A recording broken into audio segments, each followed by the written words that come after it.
Your brain uses your imagination to explore the intangible. And I say that your imagination is your opportunity to overcome your limitation. Sam Adeyemi is renowned worldwide for his expertise in leadership development, strategic business consulting, personal transformation, and nation building. With a doctorate in strategic leadership and over 2 decades of experience, he has inspired individuals, organizations, and nations to navigate leadership challenges and create lasting positive impacts in their communities and industries. Pastor Sam, as he's well known, is the senior pastor of Daystar Christian Center, founded in 1995.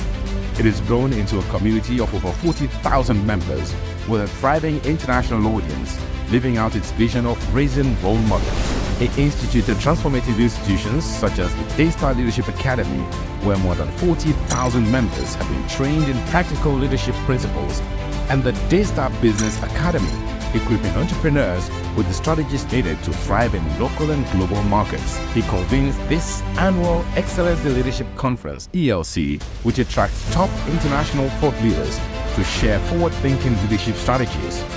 A productive author, Sam Adeyemi's works, including Parable of Dollars, The Power of Vision, and Dear Leader, have shaped the personal and professional journeys of countless readers nationwide. His weekly Excellent Leadership broadcast reaches millions across continents with actionable insights on leadership, innovation, and success.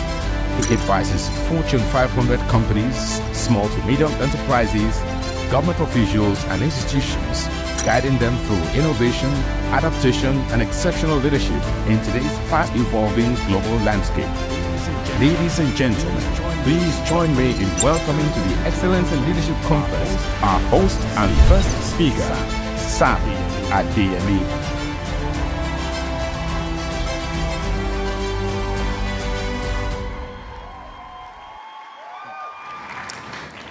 The innovative leader.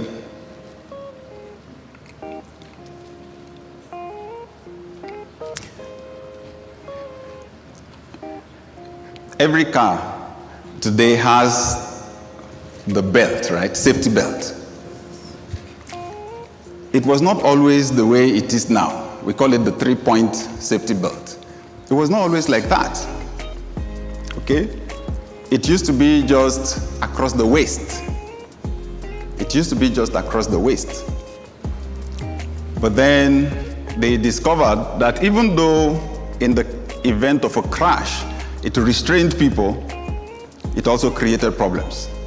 Because the force of the car, the movement of the car, would throw the body forward. Now, when this belt held the person down, it destroyed internal organs because of the force. And this wonderful gentleman, Neil Bobbin, a Swedish engineer who had been certified as a mechanical engineer, then worked with an aircraft company, and he was now working at the safety division of Volvo, the car manufacturer. He was the one, that innovated, because as an aircraft engineer, he had learned to study the distribution of forces on the body when the body is involved in a crash. So he was the one that introduced this one that came across the chest. So that when the body is involved in a crash, the belt transfers the force to the rib cage. And the rib cage, of course, provides protection for the organs that are in there. And that belt saves a lot of lives every year. Now that's what innovation is about. It's about improvement, right, on what is already existing. There is invention, there's creativity especially. Creativity, brings about something that has not been in existence, but innovation actually takes what is already in existence and makes it usable. Uses it to solve a present problem. So to innovate means to make changes in something established especially by introducing new methods, ideas, or products. And that's from the Oxford Languages Dictionary. To make changes in something established, especially by introducing new methods, ideas, or products. Innovation is simply finding solutions to problems. That's what Volvo did. To the credit of Volvo, right? To the credit of Volvo, Volvo gave the patent to all other car manufacturers for free. It's amazing. I mean, they could make money every single time this system was installed in the car. But they just realized this is something that is useful for humanity. There is no need to control it. And they gave the patent out for free. Why should we innovate? Why should we innovate? Because we have problems. There are problems in our world. There are present problems in our world. We have needs, we have challenges in our world. We have physiological problems, right? We need food. We need food. We have the need, we have the challenge of hunger, we have the challenge of thirst. We have need for shelter, right? So we have needs for this body, we have needs for clothing, right? To cover our nakedness. We have so many needs in our world. We have need for transportation. We have social problems. We have social problems. Wherever you put, if you have one person, just that one person has problems. Then when you put two people together, the problems multiply. They're not added, they multiply. You know? So we have social problems. And then you have 50 people, you have 100, you have 1,000, you have 1,000,000. We have social problems, right? We have relationship problems. We have economic problems. We have psychological problems. We have emotional problems. We have spiritual problems. We have political problems, right? So the existence of problems is what establishes the need for innovation. The fact that we've just got to be able to rearrange things, to put things together in order to create solutions for the problems that we have. We also need to innovate because it is the way to thrive in the world. It's the way to thrive as the world changes, right? It's the way to thrive as the world changes because the world changes. And as the world changes, it throws up new problems. Yeah? New problems show up every single day. So, if you remain the way you've been, you continue to think the way you've been thinking, you continue to do things the way you've been doing them, the likelihood is you just find yourself in the wrong place. It's the way to continue to thrive as the world changes. We also need to innovate because it boosts productivity and revenue. So when you run an organization or whatever it is you do for your work, your productivity is tied. Your capacity to add value, to solve problems is tied to innovation. It's something you literally have got to be able to do every day, right? So your productivity and your capacity to generate revenue is tied to your capacity to innovate. And then it helps us to extract great value from our resources. Now, this is very important. Innovation helps us to extract great value from our resources. And I tell you, there is phenomenal value in the resources around us in our world.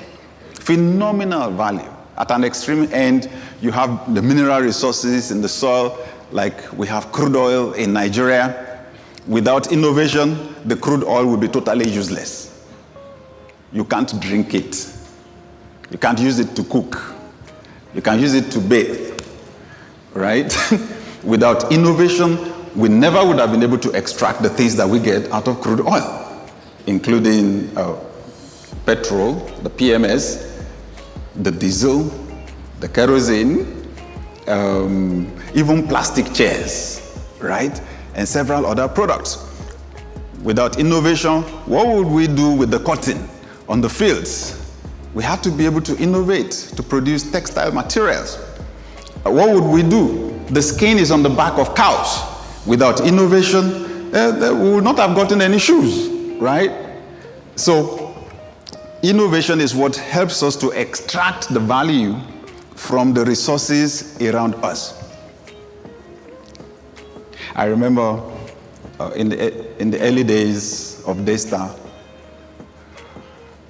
when we decided to check what are the needs of the people in our community. It was a turnaround that we did, right, in the leadership of the church, turned the focus on the people. We said, who are the people that live 5 kilometers radius of our church? What are their needs? And poverty came number one, which shouldn't be a surprise, right, in Africa. Poverty came number one. Then we asked ourselves the question, okay, so how have we been addressing the poverty problem as a ministry? Okay, let's look at our preaching. And I found out the only thing I had been preaching with respect to finances was giving. Instantly, it was obvious that that was not the first solution. It's part of it, but that was not the starting point because these people did not have the money in the first place. And then that shaped my prayer point. It's amazing. It influenced my prayer point. So the next thing then was for me to say, okay, Lord, is there anything in the Bible I can teach them that will help them to get the money? Okay, so and now that brought innovation to the preaching, right? That brought innovation to the preaching. But where I'm going is, I saw 2 Kings chapter 4, a widow whose husband was owing so much money, but then he died. And the creditors came, they wanted to take the 2 sons to be slaves. And she ran to the prophet. What I found amazing was that the prophet asked her, woman, what do you want me to do for you? Before she could answer, he fired the second question. Tell me, what do you have in the house? She said, your handmaid has nothing except a small jar of oil. He said, okay, that's what we're looking for. Now you run back home, you go to your neighbors, you borrow empty barrels. He said, don't borrow a few. Get as many as you can, put them in your house. Close the windows. He said, then take that small jar of oil and pour the oil into those big barrels. She complied. And the moment she turned the big barrel, the jar into the big barrel, there was a miracle flow of oil. Well, I realized God was not asking me to go tell everybody to go borrow jars of oil and pour oil. But I saw principles in there. And the first one was this. God will never allow you to get to the point where there's nothing around you that He can use to move you to the next level in your finances. That was the message I brought to the church. I titled it, Start with What You Have. If you're going to be innovative, you've got to have that basic belief system. Since then, that's the basic belief system that drives my thinking. My blessing is not far from me. There's something around me. There's something. Oh, by the way, very interesting story here. I shared that story on radio, on Success Power. There was a lady that was listening to me on radio, and she had absolutely nothing. Her children had gone to school, and there was nothing to give them for lunch. She was just wondering what she was going to do. And then she had me speaking on radio. And I was saying, God will never allow you to get to the point where there's nothing around you that He will use to move you to the next level of breakthrough in your finances. And in that instant, she had someone outside saying, bottles. You know, there are some of those people that move around buying used bottles. And our eyes just fell on the crate of soft drink bottles. Right there. By her. She just grabbed the crate, ran outside, sold it, and then wondered what she was going to do with the money. Just remembered an uncle of hers, and she just went to go meet that uncle. Things are very difficult for me. Right? My children, I don't even know what to give them for lunch. The uncle said, no problem. What do you want to do? Is there anything you can sell? She said, yes, I have a business idea. He said, how much do you need? She said it. He just hold on. He went and counted the money cash and gave it to her. Everything started from something around her. So innovation helps us to extract the value from the resources around us. You know, that's the major difference, again, in the biblical story, the major difference between Esau and Jacob.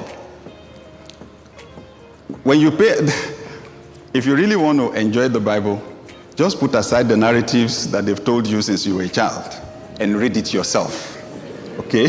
Because once I mentioned that name, already some people were already, Esau was the good guy, that Jacob guy was a bad man. That's what they told us, right? It's when you pay attention, and the idea they give you is that Jacob was a very lazy guy, that did not like to work, just liked to laze around the house. But when you pay attention, you will find out the two of them dealt with animals. Esau was a hunter. Jacob was also into livestock farming. To eat, Jacob will run into the bush and he killed an animal before he could eat it. Jacob stayed at home and used his brain better. Instead of running around, if I take the male of this one and take the female of this one and get them to mate, they will produce another one for me. And my capital will still remain. So even if I eat, I will still have the original ones left. And they can produce 2 and 3 and 4 and 5, right? What Jacob did was innovation. I don't want to go too far into a story, but when you read it, you'll be amazed at the amount of innovation he brought into livestock farming, okay? So innovation helps us to extract great value from our resources. It has been said, I'm not sure of how accurate is this right now, but with just about 10% of the world's population, Africa has about 40% of the mineral resources. So the moment somebody says Africa is a poor continent, you just know it's a lie. It cannot be. With only 10% of the population, but 40% of the mineral resources, come on. So, but you will see what is absent. The ability to extract value from those resources. The sad thing is that, like Esau, if you don't roast or process, right? Solomon said that in Proverbs chapter 12, verse 27. He said, the foolish man or the lazy man does not roast what he took in hunting. So once there isn't that processing, right? He says he's a lazy man. But how do you call him a lazy man? He actually went into the bush and killed an animal. Solomon said he's lazy.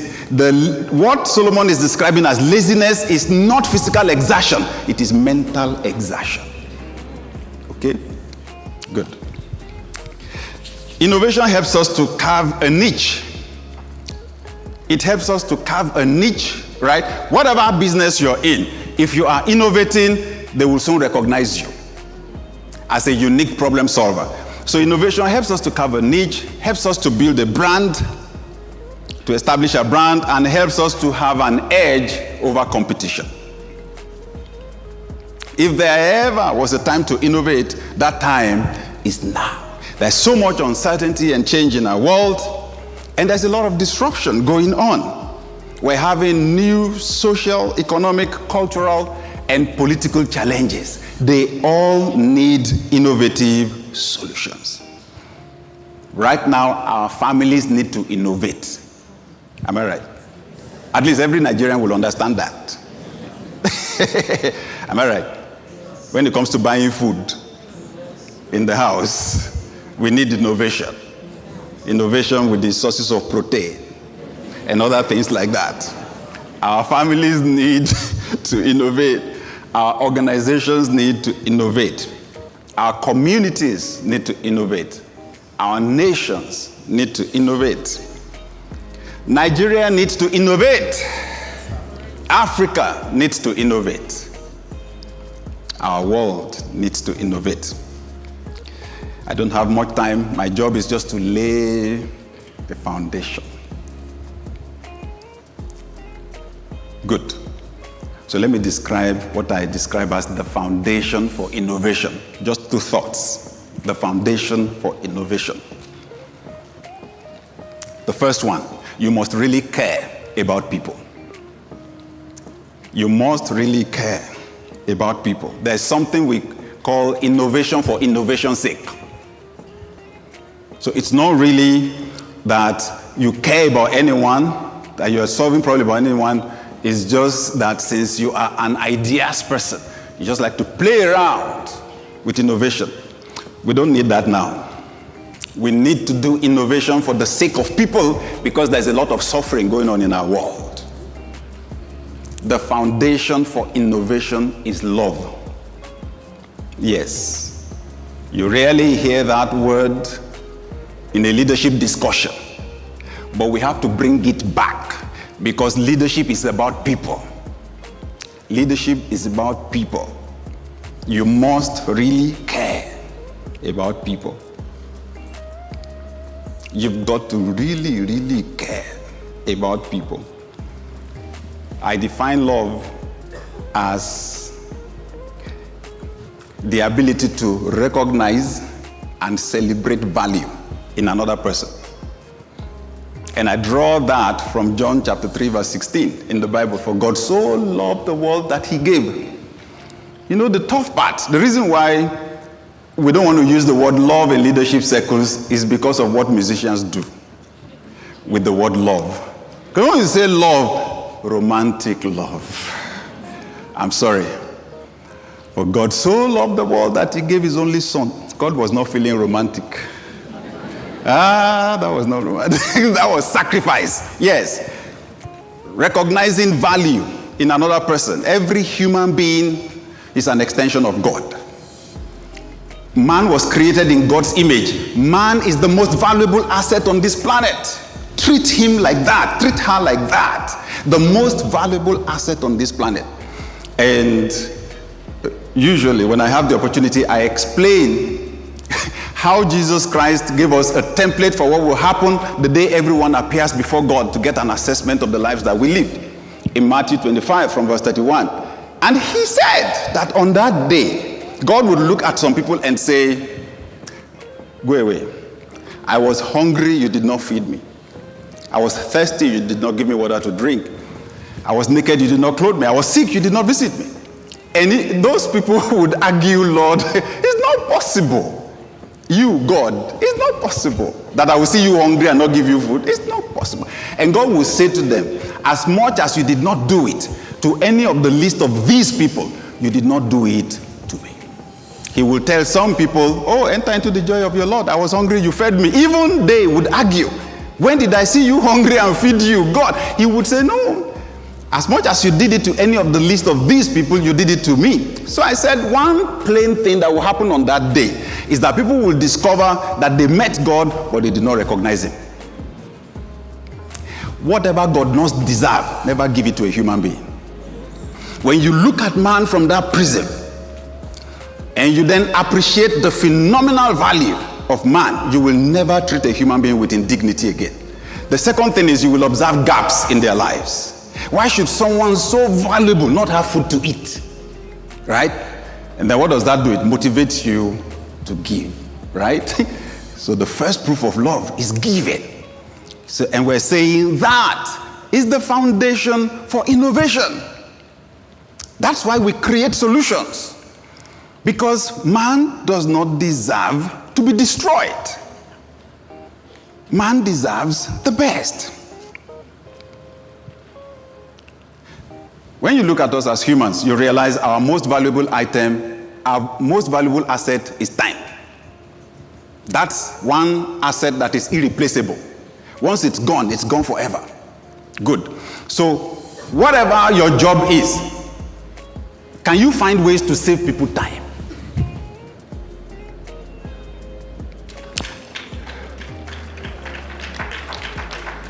Somebody came to your office to get something. This thing can be done in 15 minutes, but they stay for the whole day.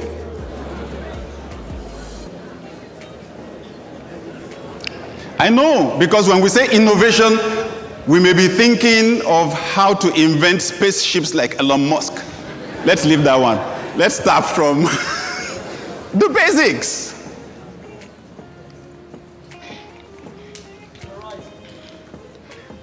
Sometimes business people say, time is money. I say, no, time is more than that. Well, yes. The basic principle is time is a convertible resource. So you can convert it to money, yes. You can convert it to other things. You can convert it to a loving relationship with your spouse. Okay? You can convert it to good parenting, giving attention to your children. Time is a convertible resource. But then I ask people the question, if we took time out of your life right now, let's say you're 40 years old, and we took time out of your life, what would be left? Nothing. Because the 40 years is time. Yeah, so your time is your life. That's why Dr. Miles Monroe said, killing time. You say, oh, I was just doing it to kill time. He said, killing time is not murder, it is suicide. So if you could do it in 15 minutes, you kept the person for 8 hours, you wasted part of the person's life.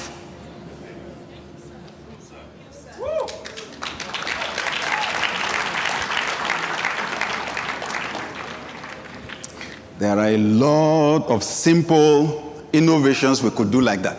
When I drive in the US, I come to a road junction. Some of them don't have any traffic lights. All they have is a stop sign. I have never seen any of them locked down. Because the simple rule is you move turn by turn. You move turn by turn. You know, the way you arrive at that junction. So the first set, when they get there, they start that routine. This person moves, so you pay attention to those that got there before you. When it's your turn, you move. I have never, as simple as it is.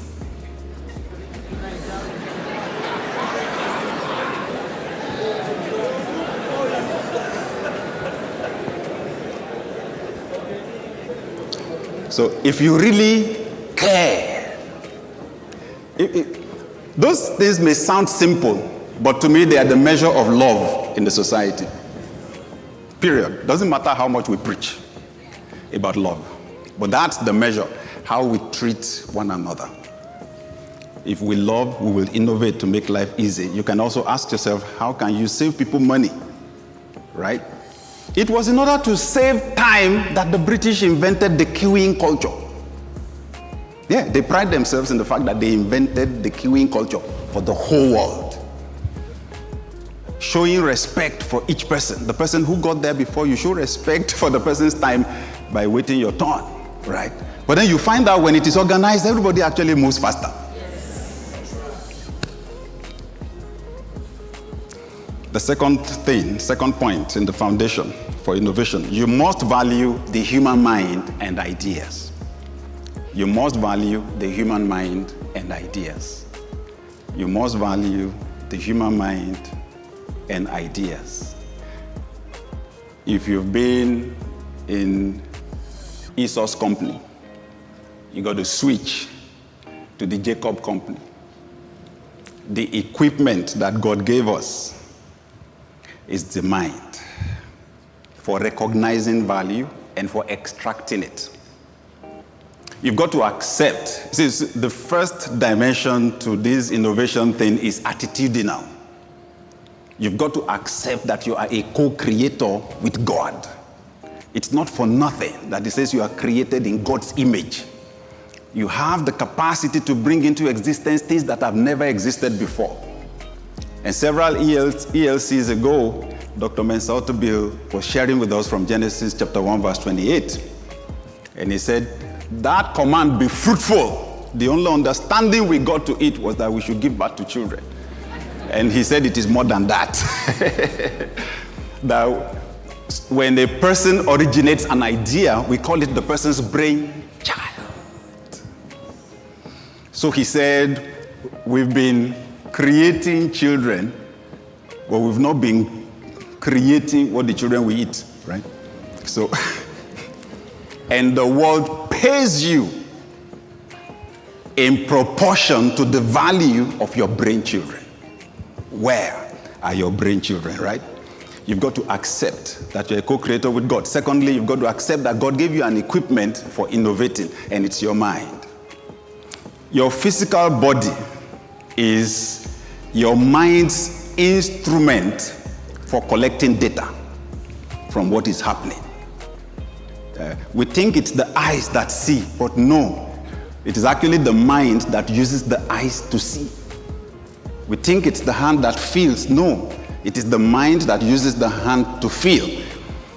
Because when light enters your eyes, there are nerves there that take the information to your brain. It is actually your brain that says a color is yellow, or blue, or red.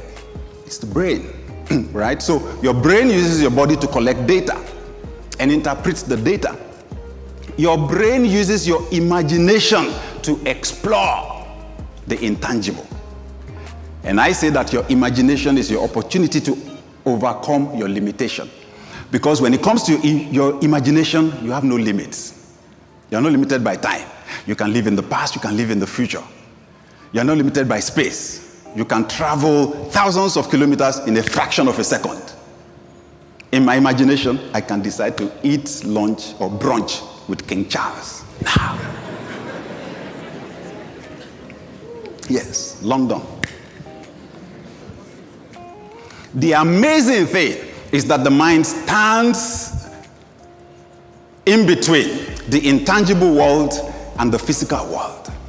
And it is our opportunity for converting intangible realities into physical realities. If you are going to innovate, your imagination has got to be active, and your mind has got to be able to process, create plans and strategies, and then you execute and bring things into the real world. So this is what we've come to realize. It is when you change your thinking that you change your life. Let me tie it up this way. All cultures in our world do not value the mind the same way. And you need to be sensitive to the culture from which you evolved. This is where the leadership dimension to innovation comes in. Right? This is where the leadership dimension to innovation comes in. So not only are we asking you, or are we proposing that you innovate, we are proposing that you influence innovation. Because this is a leadership conference, right? Yes. I wrote an article in Forbes magazine some time ago, and it's titled 7 Steps for Fostering Innovation in Your Organization. I discussed different ways you can create the environment for innovation to flourish. Let me quickly mention some of the things that I wrote in that article. Then I'll come back and land on this issue of culture and value for the human mind. So, if you lead a group of people and you want innovation to be part of your culture, you need to provide guidance. You can't just say, innovate. Innovate what? Define the problem that we're solving. Next, set the example. Be a thinker. Read, study, generate ideas, right? Next, encourage ownership. Encourage ownership. Okay, in the members of your team, let them own the vision. Let them own the vision. Delegate, empower, bring people in. It's our, not mine. Next, find hidden gems. Find hidden gems. Look at the people on your team. Everyone is gifted. Everyone is a genius. I don't believe there's a human being on this planet that is not talented. We just have this narrative that has been created that a few people are created to be geniuses, the rest of us are spectators. No, it doesn't work like that. You've got to see the genius. Find the genius in your team members, right? Next, celebrate diversity. Celebrate diversity. They're going to be different. That difference is the strength, or those differences, they are the strength of a team. If you have 8 of you on the team, all 8 of you have exactly the same temperament, the same skills, the same mindset, you will have perfect peace. No arguments in your meetings. Everybody thinking the same way. One person starts a sentence, another person completes it. Perfect harmony. Who will not like that kind of a team? The only thing is, 7 of the people there are useless. It is those different perspectives that will save you from calamity or catastrophe or destruction. Yeah. So the fact that, yes, sometimes you have all the men on the team thinking the same way until a lady speaks up. Different perspective altogether, right? So instead of having, that's going to create some little bit of friction or conflict, but you should actually celebrate it, that you have different people on your team. Next, embrace failure. Embrace failure. Allow people to make mistakes. When we were in school, they took us into the laboratory. Whatever it was we did, they said it was experiment. Did you notice they gave us only small quantities of those powders, powdery substances or the liquids? Who does experiment with large quantities? You want to burn down the lab? But they said it was experiment. Why is it that we grow into adults and our capacity for experimenting shrinks? And we want things to work out perfectly the first time. Life does not work like that. Practically anything that is meaningful required quite a bit of trial. So allow people to try, fail, make mistakes, because it moves us closer to the solution. Embrace failure. Act on great ideas. This is important. So when people contribute great ideas, don't let your ego get in the way. Sometimes I used to feel funny. Oh my God, powerful idea. Why didn't it come through me? Leave that one. That's why we're a team. Come on. I'm tempted to go in the area of the family, but let me leave it.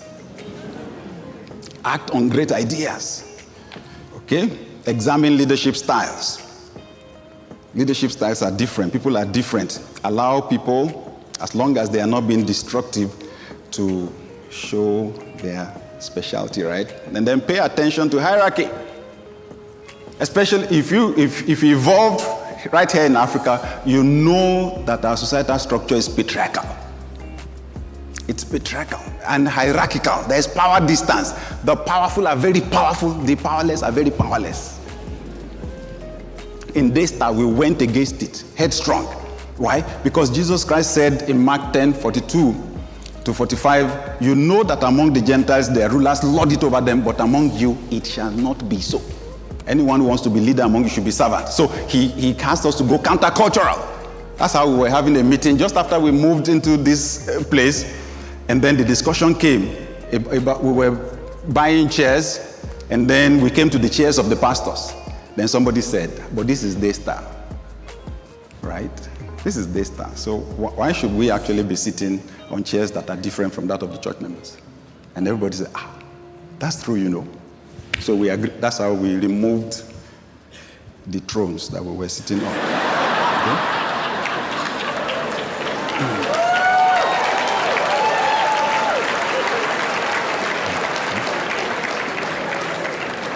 I'm not saying that where they have special chairs for pastors that it is wrong, because there's also room for having honor. Just talking about our own values here and how we applied the values to our reality, right? The challenge with the hierarchical thing is that the voices of the people at the lower level are never heard. And usually they're the ones in direct contact with the customers. They're the ones in direct contact with the problems, right? So when you are creating your powerful, innovative ideas up there, sometimes you just miss the mark completely because you're not solving real problems. Okay, so let me shut it down here by reading a verse from Paul the Apostle. 1 Corinthians 11:22-24, Message Bible. 1 Corinthians 11:22-24. While Jews clamor for miraculous demonstrations and Greeks go in for philosophical wisdom, we go right on proclaiming Christ the crucified. I'll stop there. Actually, that's what I'm looking for. Two ideological foundations that drive our world. One part of the world believes in the supernatural, the miraculous. The other part values logic, the use of the mind. Believes that our world is controlled by nature, is controlled by principles, and is curious to find out what those principles are. It's amazing that you would capture in one verse like that those two foundations, the The Jews seek for signs, they seek for the miraculous. The Greek, they want logic. It's amazing. So the part of the world that values the supernatural, miraculous like that. That's why massive emphasis on prayer. That's what we leverage to solve problems. That's where our innovation explodes. And then most of our results are in the invisible world. And you find those parts of the world usually very weak in solving physical problems. If you don't understand the principle, it will limit your creativity and innovation. It is when you understand the laws of motion, you understand the cause and effect when it comes to motion. That's when you'll be able to design a bicycle and move on to motorbike and move on to motor car. When you understand the laws of lift or aerodynamics, then you can create an aircraft.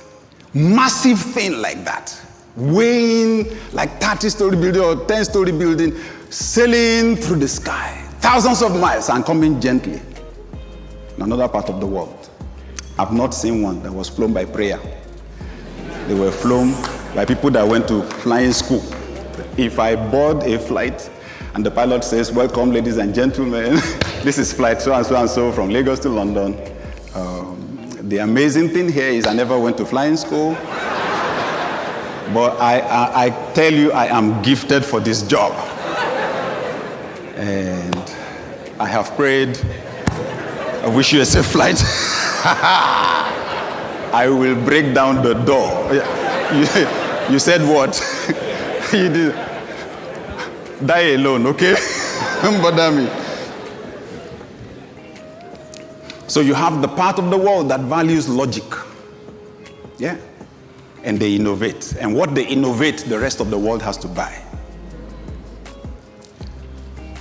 But this is what thrills me about this passage of scripture. Paul the Apostle is saying, people don't know that those two exist in Christ. They don't recognize it. My concern is that the culture that you are raised in influences the aspect of God that appeals to you. So if you are raised in the culture that values the miraculous, then it is the power side of God, the miracle side of God that appeals to you. If you are raised in the part of the world that values logic, that's the part that appeals to you. You want God to make sense. Paul says the two are in God. So shouldn't we appeal to the part of the world that values the miraculous? That we should also explore the wisdom side of God. And that the side of the world that values wisdom should also explore the power side of God. Is that fair? You read that the Jews seek for the miraculous. The amazing thing is that the Jewish nation of today has left us behind. Yeah, somebody gave me a book a few years back, Startup Nation. That's the title. You'll be amazed. Most of the technology in most of the gadgets used and the things you use were innovated in Israel. So the Israel of today is not the same as the one that was described there.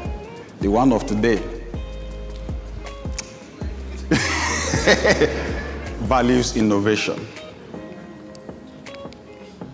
My prayer is that while you're here at this conference, God will give you a breakthrough idea. My prayer is that by the time you leave, you will have an idea of the next step to take. My prayer is that this conference will mark the end of stagnation. That there will be massive shifts in our lives as individuals, in our families, in our organizations, and in our nations by the grace of God.